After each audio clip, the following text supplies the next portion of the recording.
ಇನ್ನು ತನಿಖೆ ಕೂಡ ಸಂಪೂರ್ಣವಾಗಿಲ್ಲ. ಇದರ ನಡುವೆ ನೀವು ಬಿಜೆಪಿ ಜೆಡಿಎಸ್ ಹೋರಾಟ ಒಂದ್ ರೀತಿ ರಾಜಕೀಯ ಯಾತ್ರೆಯನ್ನ ಮಾಡ್ತಾ ಇದ್ದಾರೆ, ರಾಜಕಾರಣ ಮಾಡ್ತಾ ಇದ್ದಾರೆ ಅಂತೇಳಿ ಈಗಾಗಲೇ ಆರೋಪಿಸ್ತಾ ಇದ್ದಾರೆ ಕಾಂಗ್ರೆಸ್ನವರು.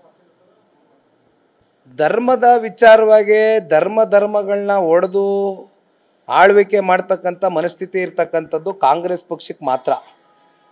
ಅದು ಅನೇಕ ಪ್ರಕರಣಗಳಲ್ಲಿ ಸಾಬೀತಾಗುತ್ತಾನೆ ಇದೆ. ಈಗ ಮತ್ತೆ ಚಾಮುಂಡಿ ಬೆಟ್ಟದಲ್ಲಿ ಉದ್ಭವ ಆಗಿರ್ತಕ್ಕಂಥ ಇನ್ನೊಂದು ಪ್ರಕರಣವೂ ಕೂಡ ಒಂದು ಸಾಕ್ಷಿ ಇದೆ.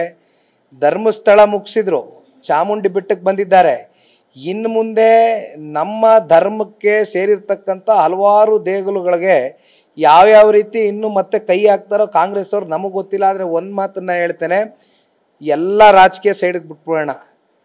ಮಂಜುನಾಥ ಸ್ವಾಮಿ ಅಣ್ಣಪ್ಪ ಸ್ವಾಮಿಯ ಧರ್ಮಸ್ಥಳದ ಒಬ್ಬ ಭಕ್ತನಾಗಿ ನಾನು ಬಾಲ್ಯದಿಂದನೂ ಕೂಡ ಫ್ರಮ್ ಮೈ ಚೈಲ್ಡ್ಹುಡ್ ಡೇಸ್, ನಾನು ಸಣ್ಣ ಹುಡುಗನಿಂದನೂ ಕೂಡ ನಾನು ಅತ್ಯಂತ ನಂಬಿಕೆಯನ್ನು ಇಟ್ಕೊಂಡಿರ್ತಕ್ಕಂಥ ಪುಣ್ಯ ಸ್ಥಳ ಯಾವುದಾದ್ರಿದೆ ಅದು ಧರ್ಮಸ್ಥಳ.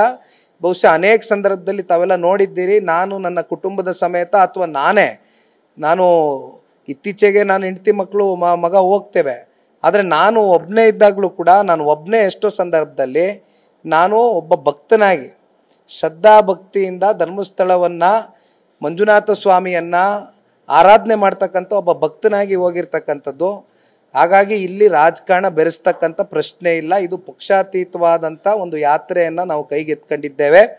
ಧರ್ಮಸ್ಥಳ ಸತ್ಯ ಯಾತ್ರೆ ಅಂತಕ್ಕಂಥದ್ದು ಇವತ್ತು ಒಂದು ಕಡೆ ಧರ್ಮಸ್ಥಳದ ಮೇಲೆ ಇವತ್ತು ಕಾಂಗ್ರೆಸ್ಸಿಗರು ಈ ಸರ್ಕಾರ ನಡ್ಕೊಂಡಿರ್ತಕ್ಕಂಥ ರೀತಿ, ಧರ್ಮಸ್ಥಳದ ಮೇಲೆ ಒಂದು ಅಪಪ್ರಚಾರ, ಒಂದು ಅನುಮಾನಕ್ಕೆ ಎಡೆ ಮಾಡ್ಕೊಂಡಿರ್ತಕ್ಕಂಥದ್ದು, ರಾಜಕಾರಣ ಮಾಡಿರ್ತಕ್ಕಂಥದ್ದು ಕಾಂಗ್ರೆಸ್ನವರು, ನಾವಲ್ಲ. ಇದರಿಂದಿನ ಉದ್ದೇಶ ಏನಾಗಿತ್ತು, ಇದರಿಂದ ಯಾರ್ಯಾರು ನಿಂತ್ಕೊಂಡಿದ್ದಾರೆ, ಇಲ್ಲಿ ಪಿತೂರಿ ನಡೆಸಿರ್ತಕ್ಕಂಥ ಆರ್ಗನೈಸೇಷನ್ಸ್ ಯಾವುದು, ಇವೆಲ್ಲವೂ ಕೂಡ ಇವತ್ತು ರಾಜ್ಯ ಸರ್ಕಾರ ಮುನ್ನೆಲೆಗೆ ತಗೋಬರ್ಬೇಕಾಗಿದೆ.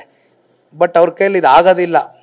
ತನಿಖೆ ಇನ್ನೂ ಕೂಡ ಕಂಪ್ಲೀಟ್ ಆಗಿಲ್ಲ, ಆಗ್ಲೇ ನೀವು ಷಡ್ಯಂತ್ರ ಅಂತ ಹೇಳ್ತಾ ಇದ್ದೀರಾ. ಅಂದ್ರೆ ವ್ಯವಸ್ಥಿತವಾಗಿ ಷಡ್ಯಂತ್ರ ಮಾಡ್ತಾ ಇದೆ ಅಂತ ಅನಿಸ್ತಿದೆ ನಿಮ್ಗೆ? ಹಾಗಾದ್ರೆ ಷಡ್ಯಂತ್ರನ ಪದ ಬಳಕೆ ಮಾಡಿದ್ದು JDS ಆಗಲಿ BJP ಅಲ್ಲ. ಈ ರಾಜ್ಯದ ಉಪಮುಖ್ಯಮಂತ್ರಿಗಳು ಪದ ಬಳಕೆ ಮಾಡಿದ್ದು ಅಧಿವೇಶನದಲ್ಲಿ, ವಿಧಾನಸೌಧದ ಕಲಾಪದಲ್ಲಿ, ಕಡತಗಳಲ್ಲಿ ಇವತ್ತು ನಿಮ್ಮ ಕಣ್ಮುಂದೆ ಇದೆ ಇತ್ತೀಚೆಗೆ ನಡೆದಂಥದ್ದು. ಷಡ್ಯಂತ್ರ ಅಂತ ನಾವೇ ಹೇಳಲಿಲ್ಲ, ಉಪಮುಖ್ಯಮಂತ್ರಿಗಳು ಹೇಳಿದ್ದಾರೆ. ಆ ಷಡ್ಯಂತ್ರದ ಹಿಂದೆ ಇರ್ತಕ್ಕಂಥ ಆ ಸಮಾಜಘಾತಕ ಶಕ್ತಿಗಳು ಯಾವುದು? Which are those organisations which funded international media houses, YouTubers to make episodes against Dharmasthala? ಇದ್ರ ಬಗ್ಗೆ ರಾಜ್ಯ ಸರ್ಕಾರವೇ ಉತ್ತರ ಕೊಡಬೇಕು. ಈ ಒಂದು ತನಿಖೆ SIT ಇಂದ ಪಾರದರ್ಶಕವಾಗ್ತಾ ಇಲ್ಲ, ರಾಷ್ಟ್ರೀಯ ತನಿಖಾ ಸಂಸ್ಥೆಗಳಿಂದ ಆಗ್ಬೇಕು ಅಂತ ಒತ್ತಾಯ ಮಾಡ್ತೀರಾ, ಆಗ್ರಹ ಮಾಡ್ತೀರಾ? 100% SIT ಇಂದ ಬಹುಶಃ ಇನ್ನೇನು ನಾವು ಹೆಚ್ಚಿನ ನಿರೀಕ್ಷೆ ಮಾಡ್ಲಿಕ್ಕೆ ಆಗೋದಿಲ್ಲ. ಏಕೆಂದರೆ SIT ಫಸ್ಟ್ ಆಫ್ ಆಲ್ ರಚನೆ ಮಾಡಿರ್ತಕ್ಕಂಥ ಒಂದು ಇದೇ ಸರಿ ಇಲ್ಲ, ದಾರಿನೇ ಸರಿ ಇಲ್ಲ. ಯಾವುದೋ ಒಬ್ಬರಿಬ್ಬರು ವ್ಯಕ್ತಿನ ಕೇಳಿ SIT ರಚನೆ ಮಾಡಿದ್ರು ತರಾತುರಿಯಲ್ಲಿ. ಬಟ್ ಅದಾದ ನಂತರ ಭಾಳ ಜನ ಹೇಳ್ತಾರೆ ಅರ್ಧ ಸತ್ಯ ಹೊರಗಡೆ ಬಂದಿದೆ, ಇನ್ನು ಅರ್ಧ ಸತ್ಯ ಹೊರಗಡೆ ಬರಬೇಕು ಅಂತ ಹೇಳ್ತಾರೆ. ಬಟ್ ನನಗಂತೂ ಆ ಅರ್ಧ ಸತ್ಯ ಯಾವುದು ಅಂತಲೂ ಗೊತ್ತಾಗ್ತಾ ಇಲ್ಲ. ಸತ್ಯ ಅಂತಕ್ಕಂಥ ಪ್ರಶ್ನೆನೇ ಇಲ್ಲ. ಏನು ಬಂದಿದೆ ಹೊರಗಡೆ, ಏನು ವಿಚಾರ ಬಂದಿದೆ? ನೀವೆಷ್ಟು ಧರ್ಮಸ್ಥಳದ ಬಗ್ಗೆ ಅನುಮಾನದಿಂದ ಕಾಣಲಿಕ್ಕೆ ಸಾಧ್ಯವೋ ಅಷ್ಟು ಅನುಮಾನಗಳನ್ನು ನೀವು ಹುಟ್ಟಾಕದಂಥದ್ದು ಇದೇ ಕಾಂಗ್ರೆಸ್ನ ಸರ್ಕಾರ SIT ರಚನೆ ಮಾಡುವ ಮೂಲಕ. ಬಟ್ ಇದನ್ನು ಒಂದು ಲಾಜಿಕಲ್ ಎಂಡಿಗೆ ಇವತ್ತು ತಗೊಂಡೋಗಿ ಮೀಟ್ ಮಾಡಬೇಕು. ಯಾಕೆಂದರೆ ಇದರಿಂದ ಯಾರಿದ್ದಾರೆ? ಇಷ್ಟೆಲ್ಲ ಧರ್ಮಸ್ಥಳದ ವಿಚಾರವಾಗಿ, ಇಷ್ಟೆಲ್ಲ ಧರ್ಮಾಧಿಕಾರಿಗಳ ವಿಚಾರವಾಗಿ ಹುನ್ನಾರವನ್ನು ಮಾಡಿದ್ರಿ, ಕಾನ್ಸ್ಪಿರಸಿ ಮಾಡಿದ್ರಿ. ಇದರ ಹಿಂದಿನ ಹಿಡನ್ ಅಜೆಂಡಾ ಏನು? ಇದು ಇವತ್ತು ಹೊರಗಡೆ ಬರಲೇಬೇಕಲ್ಲ ಜನಗಳ ಮುಂದೆ.